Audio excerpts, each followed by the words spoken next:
that's why almost in all interviews, anywhere I get to, I talk about the special grace, and it will tell you why I always feel that I have an obligation to the people to serve them, because imagine a young man. I mean, you started this thing, you're not getting money. You get to the opportunity, you get to the chance of getting the opportunity by the roadside. The man called me to come to the station. I went there the next day, and I think he traveled. I went the second day, the third day. I went there for about 4 days. So I stopped going there, went another day, and he was there. Right.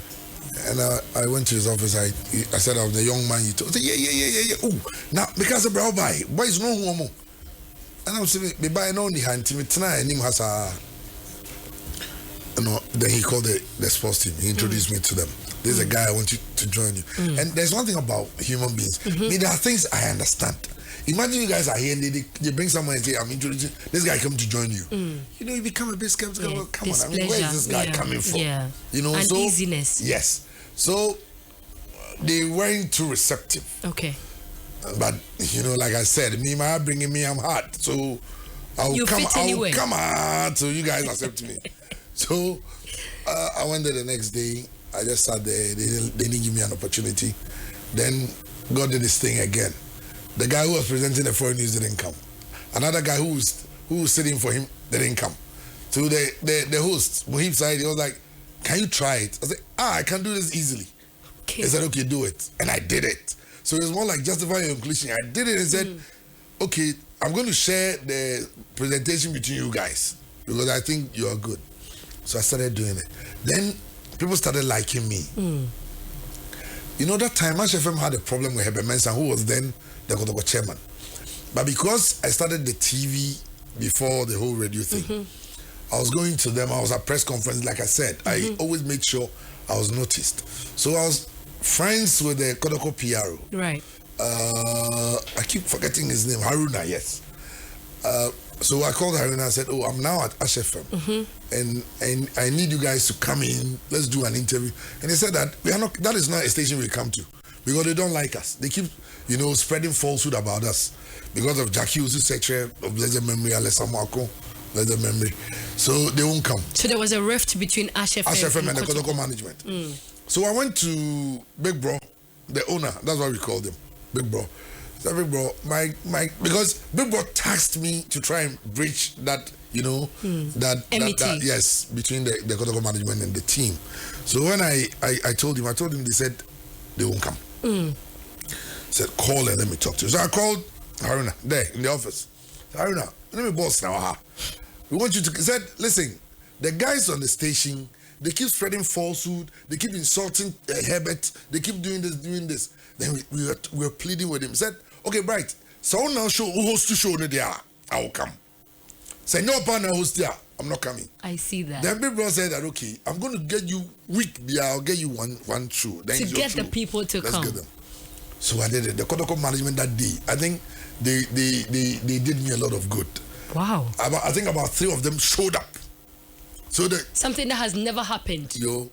I did it, and Big Bro was excited. He said, okay, let's try and do this. So that, because at that time, Herbert Mensah was able to galvanize the supporters to the level that they were so crazy about Kotoko.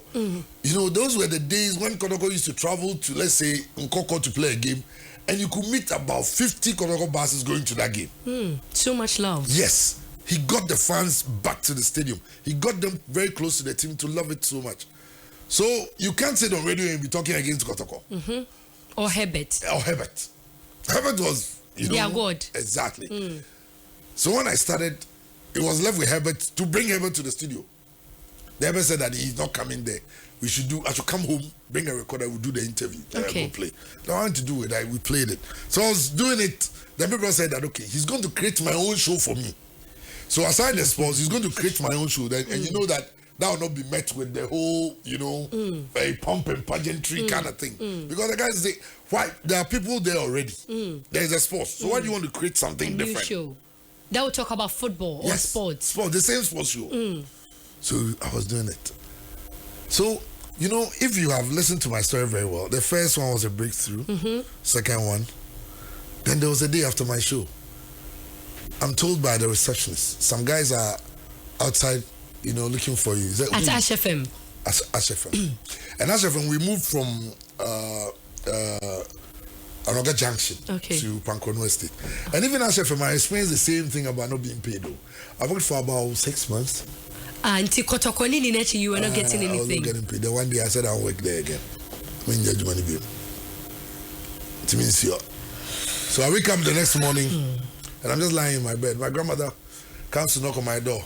Are you not going to work? My response, Ejuma. Ejuma fun we because Ejuma into Amike. Forgive me for my choice of words. Let me clap for you. Yeah. But Ejuma into Amike. Then my grandmother said something. She said, I mean, cancer control. What the better than Kwasi Atana? Fire Kwasi Ejuma. What the better than Kwasi Atana? Fire Kwasi Ejuma. It's all better than Fia Chaimrna. And she just left. So I woke up from my room. I went to her. I was like, "Oh, they make cancer now. On Tiase, so make cancer now on Tiase." So what you and then Kwasi Atana. Is what you wanna? Oh yeah, it's out here. Were you done with K-Poly as a then? That time I was still in school. I think I was in my final years. K-Poly, yes. Now you say with school that you're gonna get a job or something. Yes, I was thinking that because at K-Poly I was doing metallurgy and foundry. I was doing mechanical engineering. Okay. So you thought that even if radio didn't pay you, of course, something because I felt that I was in school. So when metallurgy and foundry students were getting jobs at Valco and you know, so if you are good, the only thing you have to do well. So when she told me that, and she explained that in Kwasi Ejuma no, Anya Shikra Obi Hubi, then the person will say, "Oh, I like you. Take 100 cedis." So when you be free, so go and do it. So that day I didn't even bath. I'll lie to you. I just brushed my teeth, got something to win because the time of the show was fast approaching, so I had to rush. I want to do the show. As I moved from Anoga Junction to Pankono Estate. Right. Apreku and I, we used to walk. We've gone through the struggle. We pick a cab to SA Junction. We walk through. There's a technical school there. We walk through that school, through the dust. Then we go and work. Of course, I mean, we are trying to build a career in this whole thing. So it didn't really matter. One day after my show, they say I have some guests outside waiting for me. They want to see me. I went there, was sometime in Jolaka in a car. And I was like, "Hey, seniors." I said, "Hey." Brad net saying, "Well, like, I'm good. We're busy. No, I'm not doing anything.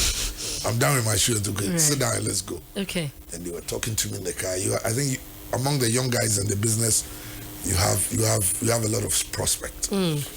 So virtually they offered to mentor me. Okay.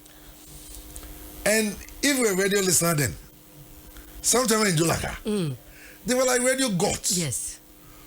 We used to do, you know, the people who were doing their sweepers, they did it at WBLS in America. That's how big they were. So in the afternoon, everybody wants to listen to Sometime in Jolaka. And these are guys who have driven to my station. To come see you. To come see me and say they are going to mentor me. So it became a routine. Every day, right after my show, they pick me up. Okay. Then they do their rounds. We go and eat together. Okay. We room. Then they go drop me at home. Okay. It became a normal thing. Right. Every day. Every day. Okay. Then they said that you gotta come to Fox. I think you are outshining us. They felt that I was becoming bigger than, you know, with all due respect to those guys who are at FM today. I said no. I said come. To them, you are bigger than the brand you currently representing. Exactly. They felt that I needed to be on Fox. Fox FM was yes, and I felt that it wasn't a good move that time. And there's one thing about me, with all the moves, I'm sure we'll talk about it. Sometimes about the money. Of course, money is very important. Absolutely. But it's not the key factor to the move. Because I felt that sometimes the Jolaka is there, they had offensive, they had a worry, they had Kwame Anochi, that Awar Mohammed. The team was big.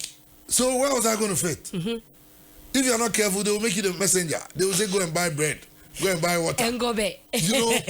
So I said, I'm not going to make this move. Okay. They were upset with me. I explained to them. They said, "Oh, come, we know why we said." Then this time, were you going to be paid? Of course, they were going to pay me. In fact, they were going to poach me. Yes, they were going to poach because me. Because Yeshia will be about that. Yes. I mean, the conversations are always good. So I felt that, and I didn't want to go because I felt I had my own kingdom at that FM. Where I also had my own way of, ruling. So why do I have to go there and be like the 8th in command? I'll be the last boy, So there was no way I was going to go. So I stayed at Ash. We were still friends. They come pick me. We go. We had this kid fit. We go play football and all that. Then suddenly, Desperate decided to open a station in Kumasi. That was Hello FM. Mr. Communication decided to also open. So Joe Laka went to Kesben. Shamu, the guys went to Hello. Kwame Anochi went to school in the UK. Offensive went to school in the US. Owari also went with Joe Laka to Kesben. Right. So it was left with just some time. Okay. At Fox.